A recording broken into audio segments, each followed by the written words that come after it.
Assalamualaikum semua. Okey, kita berjumpa lagi untuk Bahasa Melayu tahun 2. Apa khabar semua? Seminggu ya cuti. Seronok tak cuti? Cikgu harap semua gembira dapat merehatkan diri selama seminggu dan juga cikgu harap juga semua sihat ya. Tidak ada yang sakit, yang demam ataupun yang paling penting tidak ada yang positif COVID-19 ya. Okey, untuk hari ini kita akan belajar Bahasa Melayu tahun 2 dan tema untuk hari ini kebersihan dan kesihatan unit 8. Jadikan amalan dan tajuknya jagalah kebersihan diri. Untuk hari ini kita gunakan buku teks dan buku aktiviti. Cikgu harap kamu dah boleh bersedia ya dengan buku teks dan juga buku aktiviti. Seminggu cuti jangan cakap dengan cikgu kamu hilangkan buku pula. Harap masih ada ya buku kamu. Baik, sebelum kita teruskan dengan buku teks, cikgu nak nyatakan objektif pembelajaran pada hari ini ya. Di hari ini diharapkan kamu semua dapat mengenal pasti format penulisan pantun. Dan juga boleh melafazkan pantun dengan sebutan yang betul dan intonasi yang sesuai. Juga dapat menulis pantun dengan format yang betul. Cikgu akan ajar kamu hari ini adalah berkaitan dengan cara penulisan pantun. Macam mana nak tulis pantun dalam buku tulis dan juga nanti latihan akan buat dalam buku aktiviti. Baik, dah bersedia ya dengan buku teks semua? Baik, buku teks Bahasa Melayu tahun 2 jilid 1. Okey. Okey, baik. Untuk hari ini kamu buka muka surat 52. Ini dia muka surat 52. Di situ ada pantun ya. Okey, cikgu harap kamu ingat lagi ya, kita dah pernah belajar hari tu. Okey, ciri-ciri pantun dan sebagainya. Baik. Sebelum cikgu teruskan dengan format penulisan pantun, kita baca dulu pantun yang ada, kemudian cikgu terangkan sikit maksud pantun ya. Okey, tajuk jagalah kesihatan diri. Dari kukuk pergi ke banting, bawa ragi di dalam raga. Tidur cukup sangatlah penting, bangun pagi lebih bertenaga. Kita dah belajar kan pembayang dan maksud. Jadi maksud pantun yang ini, yang dua yang di bawah tu, iaitu baris ketiga dan keempat. Tidur cukup sangatlah penting, bangun pagi lebih bertenaga. Maksudnya kita hendaklah tidur dengan cukup supaya bila kita bangun pagi kita akan lebih bertenaga. Maksudnya tak boleh kita tidur lewat. Ini kalau PKP ni duduk rumah aja, kebanyakan kamu cikgu tahu suka tidur lambat kan. Betul tak? Okey, tabiat tidur lambat tu tak elok ya, tidak sesuai dengan kamu, dengan umur kamu. Okey, jadi hendaklah kita tidur awal supaya tidur kita cukup. Sebab pagi nak kena bangun awal, nak solat subuh kan. Okey, pantun seterusnya. Daun palas dianyam jemari, rendang dimasak berkuah santan. 6 gelas air sehari, minumlah banyak demi kesihatan. Baru je lepas Hari Raya kan. Hari Raya Aidiladha. Okey, daun palas ya untuk ketupat dan juga masak rendang. Tapi kita nak tengok yang maksudnya. 6 gelas air sehari, minumlah banyak demi kesihatan. Maksudnya kita kena minum air sehari sekurang-kurangnya 6 gelas. Air masak ya. Bukan air gas ke air manis ke, tak. Air masak, air kosong tu. Supaya sihat untuk kesihatan kita. Baik, seterusnya rangkap yang ketiga. Terbang ligat si anak kumbang, terpikat warna putih melati.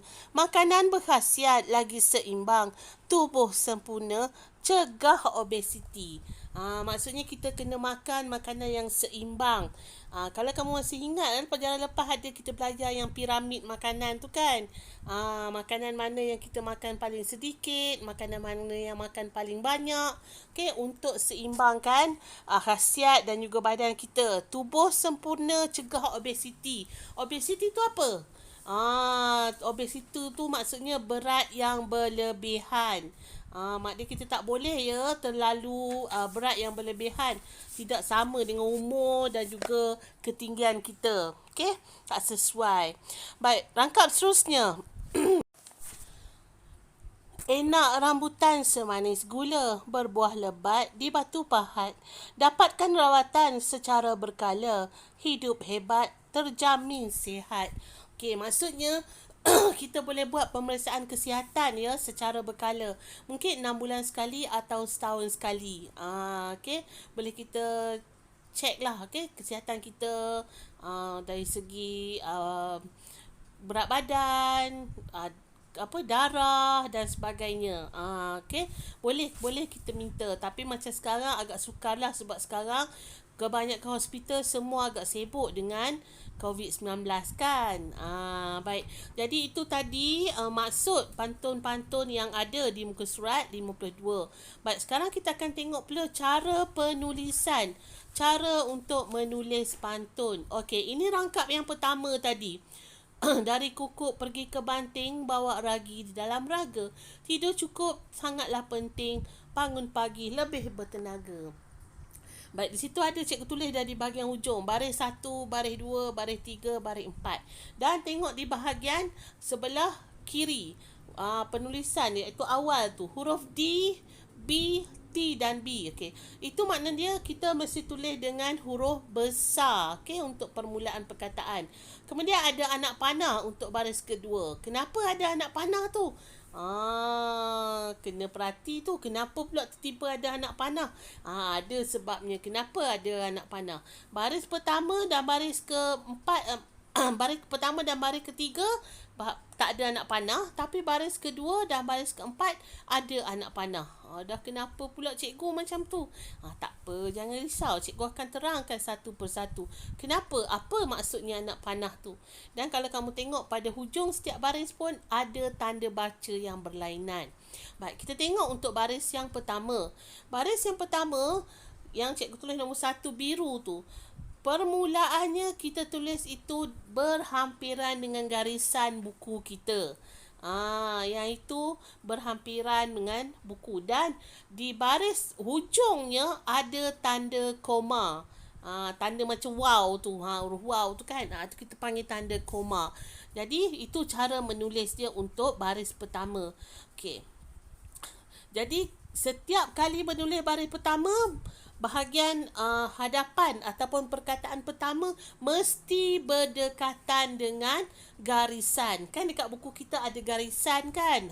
Jadi kita kena letakkan perkataan pertama tu berhampiran dengan garisan. Dan di hujung sekali baris tu ada tanda koma. Okey. Baik, kemudian kita tengok pula baris yang kedua.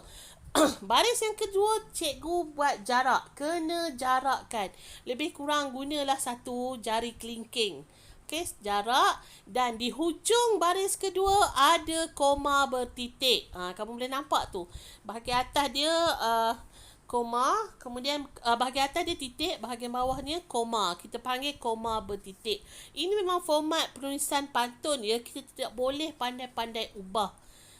Jadi baris pertama tadi kita rapatkan di garisan. Baris kedua huruf B tu. Huruf B bawa B-A-W-A kita jarakkan daripada garisan. Okey. Boleh faham ya? Yang nombor 2 cikgu tulis hijau tu baris kedua jarakkan. Dan di hujungnya ada kita panggil dia sebagai koma bertitik. Bahagian atas dia titik, bahagian bawah dia koma dalam satu baris.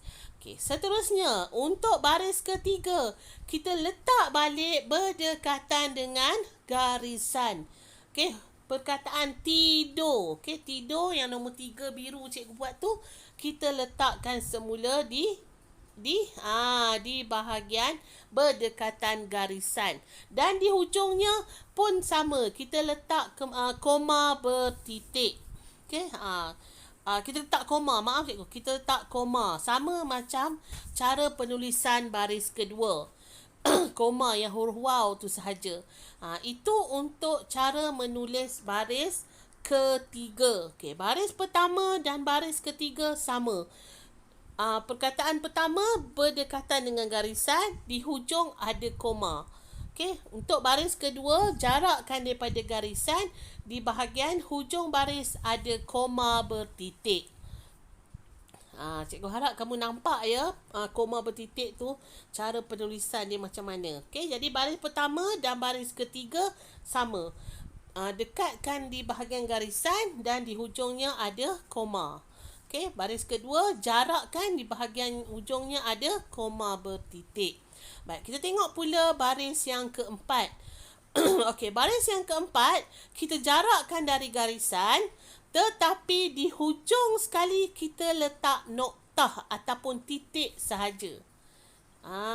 Cikgu harap kamu boleh faham ya. Okey, nombor 4 ataupun baris yang keempat, kita jarakkan daripada garisan dan di hujungnya kita letak tanda noktah ataupun kita sebut tanda titik. Cikgu harap kamu faham ya. Ni untuk rangkap pertama. Tak apa, nanti ada rangkap kedua cikgu tunjukkan. Jadi, untuk rangkap pertama ni baris satu, baris pertama dan baris ketiga sama.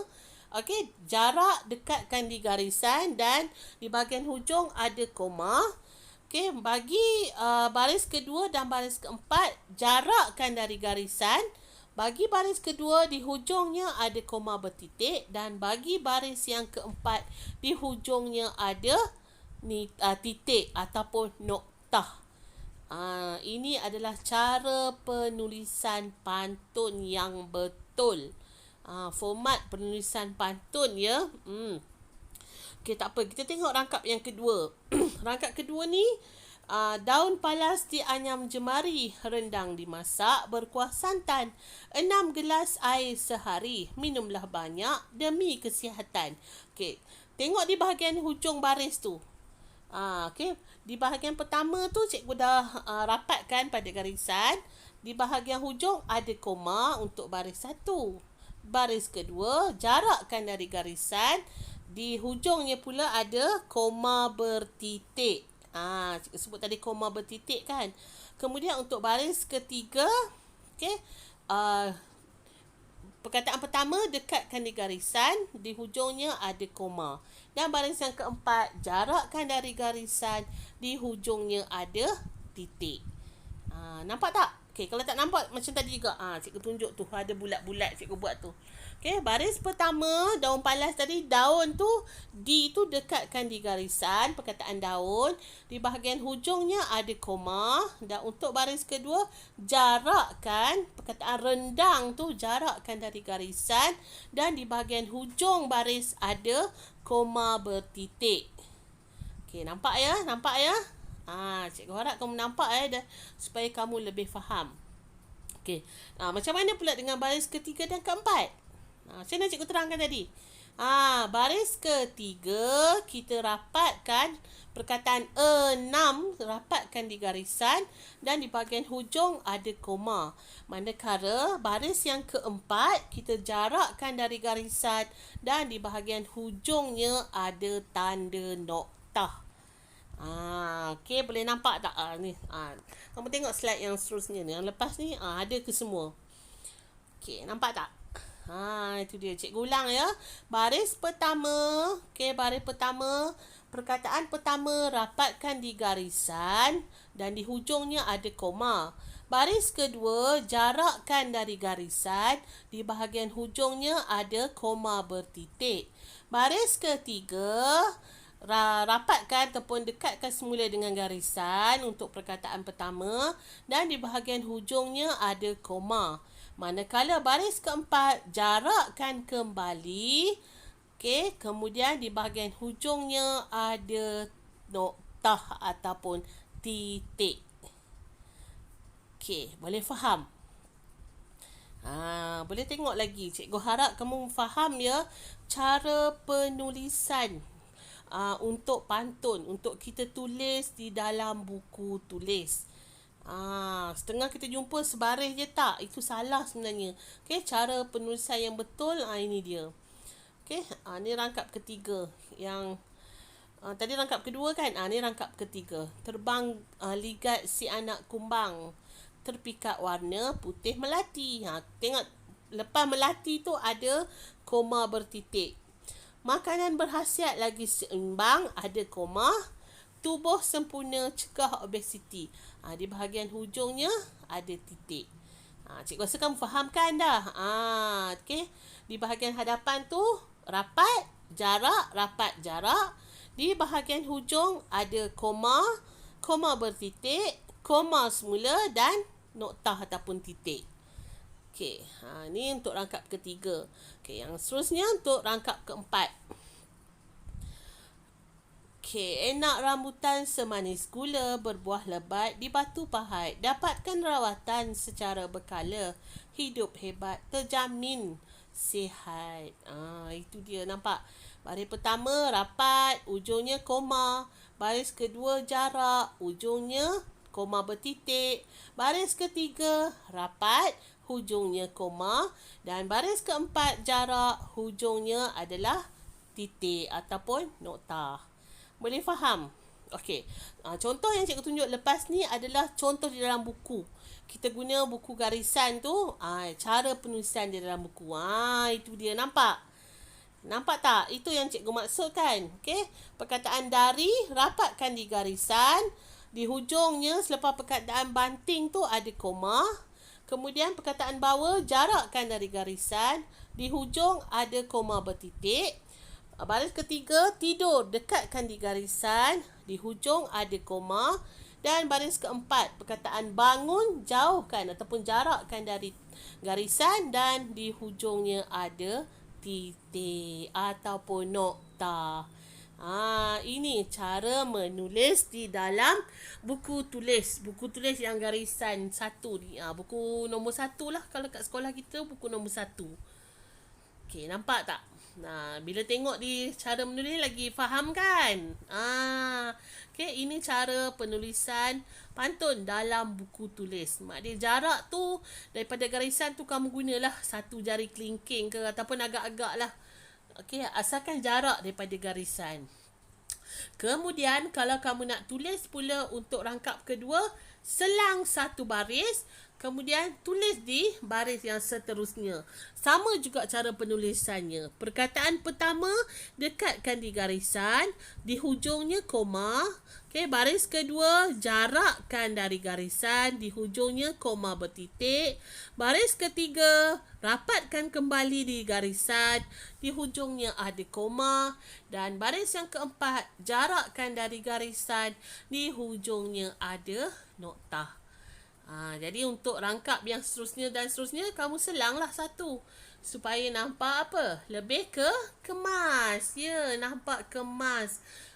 Kalau tulisan cantik, lagi suka. Cikgu memang cikgu bagi bintang ni.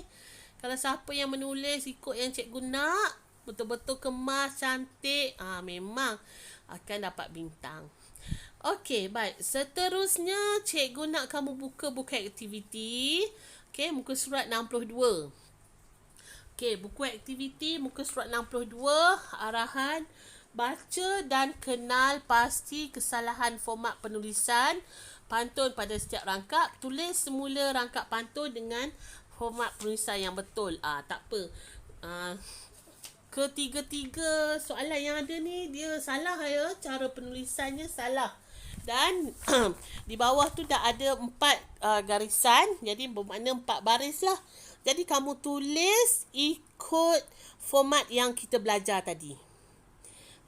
Okey, pantun dia. Hang Tuah tersohor gerangan. Laksmana hebat disegani ramai. Sayur buah dalam hidangan. Badan sihat, hidup permai. Ingat kan cikgu ajar tadi? Kalau lupa boleh buka balik. Yang mana yang patut jarak. Okey? Boleh buat? 3 je, 3 rangkap ni. Cikgu harap kamu boleh siapkan lah. Okey, buku aktiviti halaman 52 atau muka surat 62. Okey. Baik, jadi cikgu rasa setakat ini sahaja untuk hari ini. Okey, tentang penulisan pantun. Latihan kamu hanyalah dalam buku aktiviti yang tadilah. Okey, tuliskan format penulisan yang betul. Okey, sampai kita jumpa lagi insya-Allah nanti. Kalau ada masalah, cikgu akan tunggu dalam Telegram. Okey, jadi boleh kemukakanlah kalau ada masalah ataupun ada pertanyaan apa-apa. Okay, cikgu harap semua dapat jawab ya soalan yang dalam buku aktiviti. Okay, boleh snap nanti dan hantar dalam Telegram. Okay, sampai jumpa lagi. Bye. Assalamualaikum. Jaga diri ya. Bye.